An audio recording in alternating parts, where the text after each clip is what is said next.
ಆಗುತ್ತಿರುವಂತಹ 4 ಪಾತ್ರಗಳನ್ನು ನಿಭಾಯಿಸುವಂತ ತುಷಾರ್ ವೇದಿಕೆಯಲ್ಲಿ. ಮೊದಲನೇದಾಗಿ ನಮ್ಮೆಲ್ಲರ ಪ್ರೀತಿಯ ಶಂಕರ್ ನಾಗ್ ಸರ್ ಅವರ ಹುಟ್ಟುಹಬ್ಬ ಇವತ್ತು. ಅವ್ರನ್ನ ನಿಮಿತ್ತ, ಅವರ ಗತವೈಭವನ ನಿಮಿತ್ತ ಮಾತನ್ನು ಪ್ರಾರಂಭ ಮಾಡ್ತೀವಿ. ಒಂದು 150 ಸಲ ಬಂದಿರಬೇಕು. ಇಷ್ಟು ಜನ ಇವತ್ತೇ ನೋಡಿದ್ ನಾನು ಮಂತ್ರಿ ಮಾಡಲು. ಎಲ್ರು ಹೇಗಿದ್ದೀರಾ? ಎಲ್ರು ಹೇಗಿದ್ದೀರಾ? ಬಹಳ ಜನ ನನ್ ಕೇಳ್ತಿರ್ತಾರೆ, ನೀವು ಸಿನಿಮಾಗೆ ಏನಕ್ಕೆ ಬಂದ್ರಿ, ನಾಯಕ ನಟ ಆಗ್ಬೇಕು ಅಂತ ಏನಕ್ಕೆ ಅನ್ಕೊಂಡ್ರಿ ಅಂತ. ಸುಮಾರು ಘಟನೆಗಳಿದೆ, ಸುಮಾರು ವ್ಯಕ್ತಿಗಳಿದ್ದಾರೆ. ಆದ್ರೆ ಒಂದು ಘಟನೆ ನನ್ನ ಮನಸ್ಸಿನಲ್ಲಿ ಚಿರಸ್ಥಾಯಿಯಾಗಿ ಉಳಿದಿದೆ. ತುಮಕೂರು ಜಿಲ್ಲೆಯ ಚಿಕ್ಕನಾಯಕನಹಳ್ಳಿಗೆ ಒಮ್ಮೆ ಅರ್ಜುನ್ ಜನ್ಯ ಸರ್ ಬಂದಿದ್ರು. ಒಂದು ಕಾರ್ಯಕ್ರಮದಲ್ಲಿ ಅವರು ಪ್ರಾರಂಭ ಮಾಡೋಕ್ಕಿಂತ ಮುಂಚೆ ಒಂದಷ್ಟು ಹೆಸರುಗಳನ್ನ ತಗೊಂತಾರೆ. ಮೊದಲು ದೇವ್ರನ್ನ ನೆನೆಸ್ಕೊಂಡು ಆಮೇಲೆ ಇನ್ನೊಂದು ಹೆಸರನ್ನ ತಗೊಂಡ್ರು. ಆ ಹೆಸರು ತಗೊಂತಿದ್ದಂಗೆ ಅಲ್ಲಿದ್ದಂತ ಜನಸ್ತೋಮ ನಡ್ಕೊಂಡಂತ ರೀತಿನ ನಾನು ಗಮನಿಸ್ತಾ ಇದ್ದೆ. ಆ ಹೆಸರೇ ಕಿಚ್ಚ ಸುದೀಪ್. ನಾನು ಅನ್ಕೊಂಡೆ, ಅಲ್ಲ ಗುರು, ಈ ಹೆಸರು ಹೇಳ್ತಿದ್ದಂಗೆ ಜನ ಹಿಂಗೆ ಆಡ್ತಿದ್ದಾರೆ, ಇನ್ನು ವ್ಯಕ್ತಿನೇ ಬಂದ್ರೆ ಇನ್ನಂಗಿರುತ್ತೆ ಅಂತ. ಬಂದಿದ್ದಾರೆ.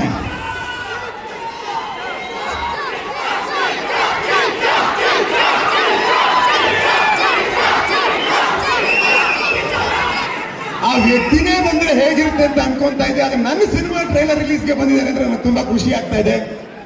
ತುಂಬಾ ಖುಷಿ ಸರ್, ನೀವು ಬಂದಿರೋದು, ನೀವು ನಮ್ಮ ಗತವೈಭವ ಚಿತ್ರಕ್ಕೆ ಬೆನ್ನೆಲುಬಾಗಿ ನಿಂತಿರೋದು ನಮ್ಗೆ ಬಹಳ ಖುಷಿ ಇದೆ. ಒಂದು ಅವ್ರನ್ನ ಭೇಟಿಯಾದಾಗ ನಾನು ಮೊದಲನೇ ಬಾರಿ ಭೇಟಿಯಾಗಿದ್ದು ಇತ್ತೀಚೆಗೆ ಈ ಕಾರ್ಯಕ್ರಮ ಕರೆಯಕ್ಕೆ. ಹೇಗೆ ಬರಿಗೈಯಲ್ಲಿ ಹೋಗೋದು ಅಂತ ಒಂದು ಹುಡುಗರನ್ನ ತಗೊಂಡು ಹೋಗಿದ್ವಿ. ನೋಡ್ಬಿಟ್ಟು very nice of you, but ಒಳ್ಳೆ ಕೆಲಸ ಮಾಡ್ತಿದ್ದೀರಾ, ನಿಮಗೆ ಸಪೋರ್ಟ್ ಮಾಡಬೇಕು ಅಂತ ನಾನು ಇದೀನಿ. ನೀವು ಬರಿಗೈಯಲ್ಲಿ ಬಂದ್ರೆ ನನಗೆ ಇನ್ನೂ ಸಂತೋಷ ಆಗುತ್ತೆ. ಇದನ್ನೆಲ್ಲ ಆಗಾಗ ಬರ್ತಾ ಇರಿ, ಹಾಗೆ ಬನ್ನಿ, ಇದೆಲ್ಲ ತಗೊಂಡ್ಬರ್ಬೇಡಿ ಅಂತಂದ್ರು. ಅದರ ದೊಡ್ಡತನ.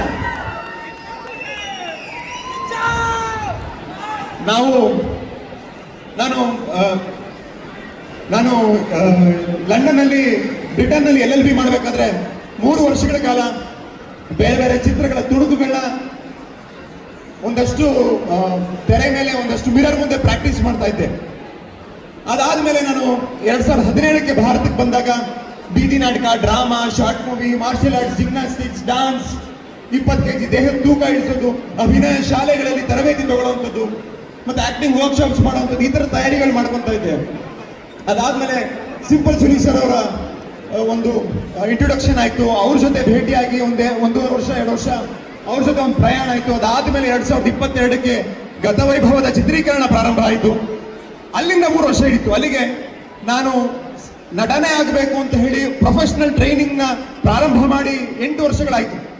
ಎಷ್ಟೋ ಬಾರಿ ಅನ್ನಿಸ್ತಾ ಇತ್ತು ನನಗೆ, ಏನಕ್ಕೆ ಇಷ್ಟು ವರ್ಷ ತಗೊಂತಾ ಇದೆ, ಯಾಕೆ ನನಗೆ ಈ ತರ ಯಾಕೆ ಆಗ್ತಾ ಇದೆ, ಇಷ್ಟೊಂದು ಕಾಲ ಯಾಕೆ ತಗೊಂತಾ ಇದೆ, ತುಂಬಾ ಫ್ರಸ್ಟ್ರೇಷನ್ ಆಗ್ತಿತ್ತು, ನೋವಾಗ್ತಿತ್ತು ಮನಸ್ಸಿಗೆ. ಆಗ ನಾನು ಕಿಚ್ಚ ಸುದೀಪ್ ಸರ್ ಅನ್ಸ್ಕೊಂತಾ ಇದ್ದೆ. ಏನಕ್ಕೆ ಅಂದ್ರೆ 1996ರಲ್ಲಿ ಜನವರಿ ತಿಂಗಳಲ್ಲಿ ಅವರ ಮೊದಲನೇ ಸಿನಿಮಾದ ಮುಹೂರ್ತ ನಡೆಯುತ್ತೆ. 10 ದಿನಗಳ ಕಾಲ ಚಿತ್ರೀಕರಣ ಆಗುತ್ತೆ. ನಾನು ಹುಟ್ಟೋಕ್ಕೂ ಮುಂಚೆ 96ರಲ್ಲಿ 10 ದಿನಗಳ ಕಾಲ ಚಿತ್ರೀಕರಣ ಆಗಿ ಆ ಸಿನಿಮಾ ನಿಂತೋಗುತ್ತೆ. ಅದಾದ್ಮೇಲೆ 2ನೇ ಸಿನಿಮಾ ಮುಹೂರ್ತ ಆಗುತ್ತೆ, ಅದು ನಿಂತೋಗುತ್ತೆ. ಮತ್ತೆ 3ನೇ ಸಿನಿಮಾ 1997ರಲ್ಲಿ ತಾಯವ್ವ ಅಂತ ಬಿಡುಗಡೆ ಆಗುತ್ತೆ, 3 ದಿನ ಓಡೋದು.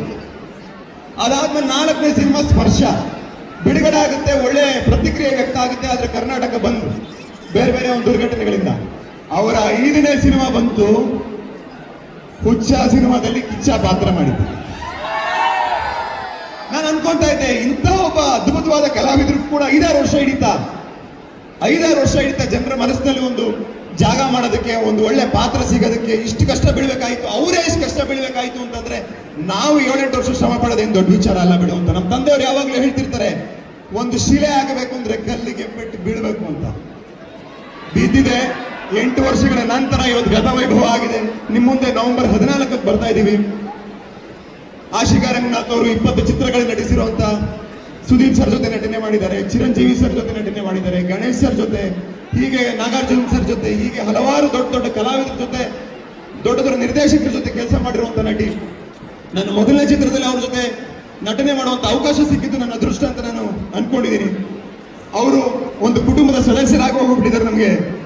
ಅದೇ ರೀತಿ ನನ್ನ ಜೊತೆ ನಿಂತ ನಮ್ಮ ದೀಪಕ್ ತಿಮ್ಮಪ್ಪ ಅವರು, ನಮ್ಮ ನಿರ್ಮಾಪಕರು, ನನ್ನ ಸ್ನೇಹಿತರು, ಅವರು ನನಗೆ ಬೆನ್ನೆಲುಬಾಗಿ ನಿಂತ್ಕೊಂಡ್ರು. ನಮ್ಮ ನಿರ್ದೇಶಕ ಗುರುಗಳಾದಂಥ ಸಿಂಪಲ್ ಸುನಿ ಅವರು ಸಿಂಪಲ್ ಆಗಿ ಒಂದು ಲವ್ ಸ್ಟೋರಿ, ಆಪರೇಷನ್ ಅಲ್ಮೇಲಮ್ಮ, ಬಜಾರು, ಬಹುಪರಾಕ್, ಅವತಾರ ಪುರುಷ, ಸಖತ್, ಚಮಕ್, ಹೀಗೆ 10 ಯಶಸ್ವಿ ಕನ್ನಡ ಚಿತ್ರಗಳನ್ನ ಕೊಟ್ಟಿರ್ತಕ್ಕಂಥ ನಿರ್ದೇಶಕರು, ಅವರ ಕನಸಿನ ಕೂಸು ಗತವೈಭವ ಇದೇ ಚಿಲ್ಡ್ರನ್ಸ್ ಡೇ ನಿಮ್ ಮುಂದೆ ಬರ್ತಾ ಇದೆ. ವಿಕ್ರಾಂತ್ ರೋಣ ಸಂದರ್ಭದಲ್ಲಿ ಕಿಚ್ಚ ಸುದೀಪ್ ಸರ್ ಒಂದು ಮಾತು ಹೇಳಿದ್ರು, ಈ ಸಿನಿಮಾ ನಾನು ಹೇಗೆ ಹೀರೋನೋ ಅದೇ ರೀತಿ ನಮ್ಮ ಛಾಯಾಗ್ರಾಹಕರಾದಂಥ ವಿಲಿಯಂ ಡೇವಿಡ್ ಕೂಡ ಹೀರೋ ಅಂತ ಹೇಳಿದ್ರು. ನಮ್ಮ ಸಿನಿಮಾಗೂ ಅವರೇ ಹೀರೋ. ಗತವೈಭವದಲ್ಲೂ ಕೂಡ ಅದ್ಭುತವಾದ ಕೆಲಸನ ಮಾಡಿದ್ದಾರೆ. ಅದೇ ರೀತಿ ನಮ್ಮ music director Judah Sandy sir, ನಮ್ಮ VFX ನ ನಿರ್ಮಲ್ ಕುಮಾರ್ ಅವರು, ನಮ್ಮ ಕಾಸ್ಟ್ಯೂಮ್ ವರ್ಷಿಣಿ ಅವರು, ನಮ್ಮ ಪ್ರೊಡಕ್ಷನ್ ದೇವಣ್ಣ ಇರ್ಬೋದು, ಹೀಗೆ ನಮ್ಮ ಆಶಿಕ್ ಕುಸ್ಗೋಳಿ ಎಡಿಟರ್ ಇರ್ಬೋದು, ಎಂಟೈರ್ ನಮ್ಮ ಟೆಕ್ನಿಕಲ್ ಟೀಮ್, ತಂತ್ರಜ್ಞರ ತಂಡಕ್ಕೆ ನಾನು ಈ ಸಂದರ್ಭದಲ್ಲಿ ಧನ್ಯವಾದಗಳು ಹೇಳ್ತೀನಿ.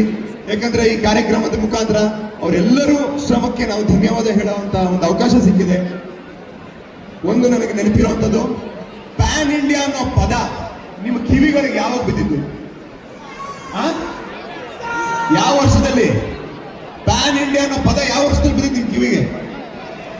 ನಿಮ್ಮ ಕಿವಿಗಳಿಗೆ ಪ್ಯಾನ್ ಇಂಡಿಯಾ ಅನ್ನೋ ಪದ ಬೀಳಕ್ಕಿಂತ ಮುಂಚೆ ಪ್ಯಾನ್ ಇಂಡಿಯಾ ಸ್ಟಾರ್ ಅವರು,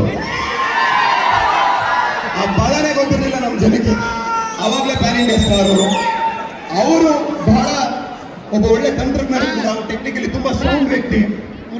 ಅವರು ಸಿನಿಮಾದ ಗ್ಲಿಮ್ಸಸ್ಗಳು, ರಶಸ್ಗಳನ್ನ ನೋಡಿ ತುಂಬಾ ಚೆನ್ನಾಗಿ ಬಂದಿದೆ.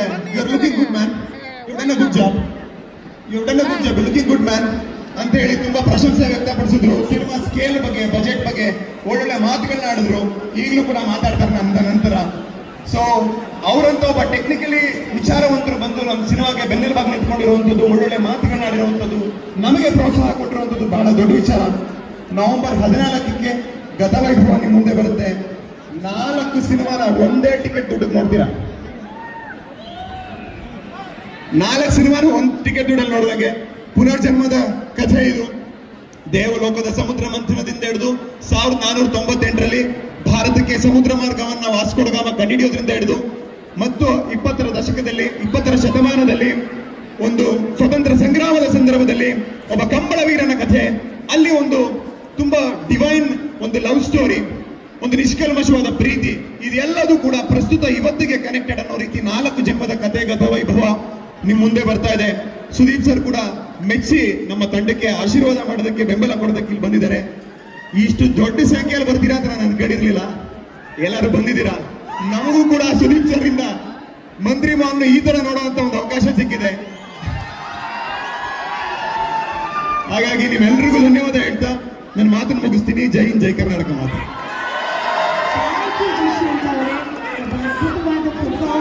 ಅಷ್ಟೇ ಅದ್ಭುತವಾಗಿ ಸ್ಪಷ್ಟವಾಗಿ ಕನ್ನಡದಲ್ಲಿ ಮಾತಾಡುವಂಥದ್ದು